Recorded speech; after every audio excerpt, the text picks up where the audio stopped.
Hello, and welcome to the short course on oil and gas investing.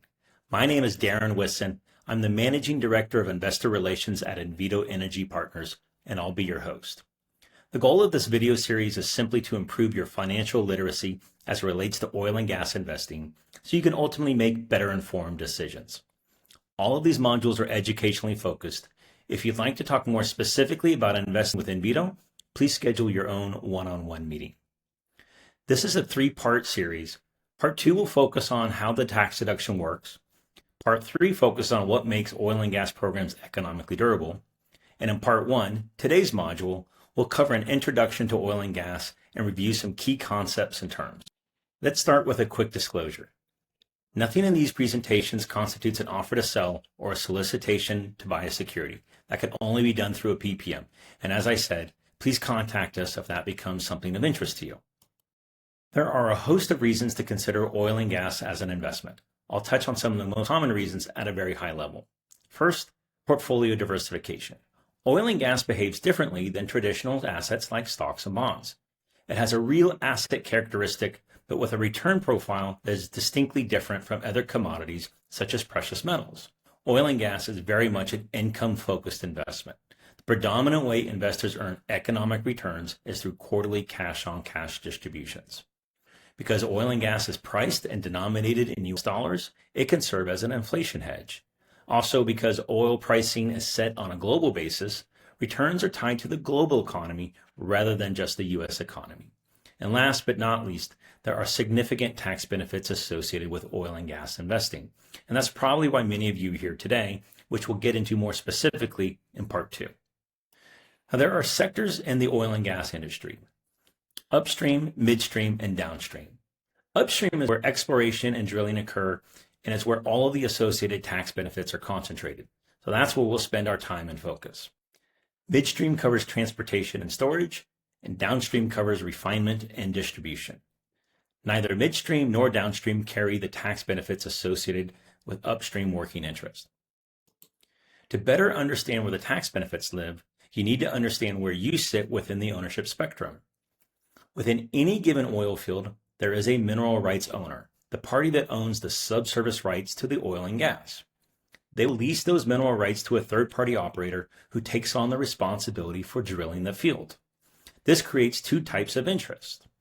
The first is a royalty interest, which is a payment back to the mineral rights owner in exchange for leasing those rights, typically expressed as a percentage of gross production revenue. The second is working interest, which is held by the operator and sold in part to third-party investors. Working interest owners pay their proportional share of drilling costs and receive their proportion of net profits. These are the ones who receive the tax benefits. A key term to understand in all of this is net revenue interest, or NRI.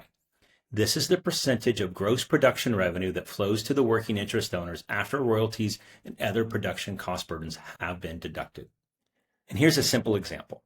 Suppose royalty interest owners have negotiated a 25% royalty. That means that 25% of all gross production income will flow to them right off the top. The remaining 75% is the NRI. That's the amount available to working interest owners.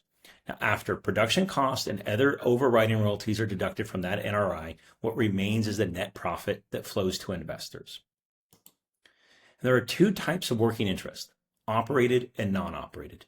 In an operated structure, the sponsor directly manages drilling and production operations. This gives them maximum control over execution and cost management, but it also requires full operational infrastructure. It typically results in limited diversification across geographies, operators, and drilling companies because everything must run through a single integrated entity. In a non-operated structure, the sponsor acquires working interest positions alongside a third-party operator, a separate company that runs the day-to-day drilling operations. Because each non-operated position represents a distinct project and operator relationship, this structure allows the sponsor to achieve geographic, operator, and drilling company diversification while still accessing top-tier operators. The sponsor's ownership in any individual well may be a small fraction, but that is offset by the breadth of their portfolio. There are four standard categories used to describe geological certainty, which is another way of saying how confident you are in achieving your drilling objectives. The first is proved developed producing, or PDP, which are wells that have already been drilled and are currently producing. These carry the highest geological certainty, but there are no associated tax benefits because these wells are already producing. Next, you have proved developed non-producing, or PDNP, and these are wells that have been drilled but are not yet producing. So even though the drilling is complete, these wells are still eligible for tax deductions. These wells are the most desirable to acquire because you have actual drilling data, but the tax benefits and production economics have yet to be realized. And as you would expect, they're the hardest to acquire. And next you have proved undeveloped, or PUD. These are locations that have not yet been drilled, but are geologically supported by production from adjacent wells. In other words, nearby producing wells provide a reasonable analog for what the new well might produce. This is the most common category for oil and gas investment programs. Investors here receive both the tax benefits and future income once the wells come online.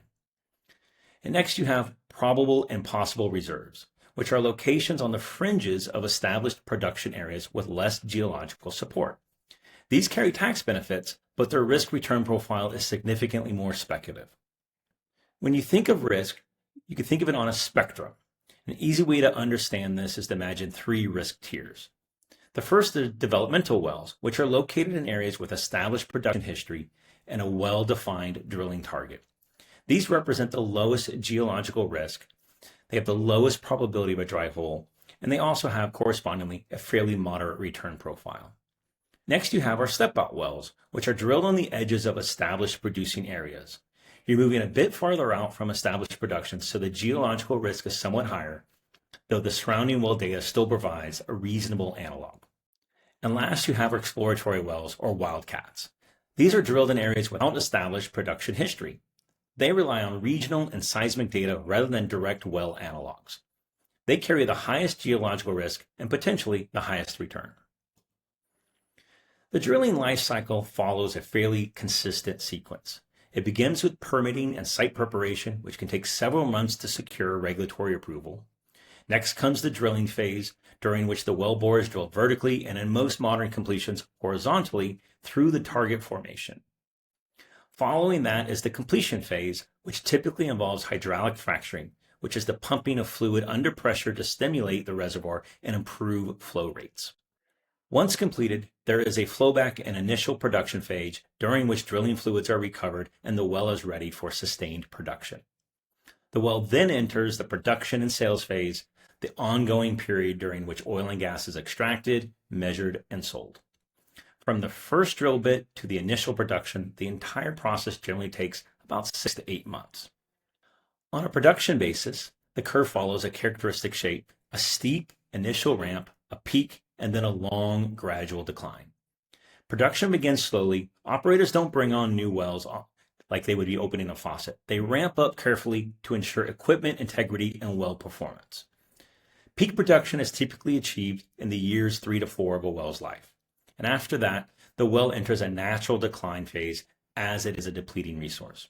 Eventually, production settles into a terminal decline, which can stretch out for decades at relatively low volumes. The cash flow timeline for investors follows a similar curve with some timing offsets. Capital is deployed during the drilling phase. Investors generally do not expect distributions for approximately the first 9 months after capital deployment. By year 2, distributions typically begin increasing as wells come online and ramp towards peak production, which generally occurs around years 3 to 4. From there, distributions follow a gradual declining curve that mirrors the production profile. Now, most oil and gas programs are not structured to hold wells indefinitely. A typical program will target an exit, that is the selling of the producing wells to a third party, somewhere between years 7 and 10, returning a final lump sum distribution to investors at that time. Well, that's it for part 1. Appreciate you watching. In part 2, we'll get into the tax mechanics in detail, specifically how intangible drilling costs, tangible drilling costs, and depletion work, and why the timing of all of those deductions matters. It's the part most investors find the most relevant to their own situation, so it's worth a watch. In the meantime, if you have any questions and you're ready to talk specifics about your situation, please reach out by scheduling your own one-on-one meeting. We're happy to walk you through how any of this applies to your situation directly. See you in part 2.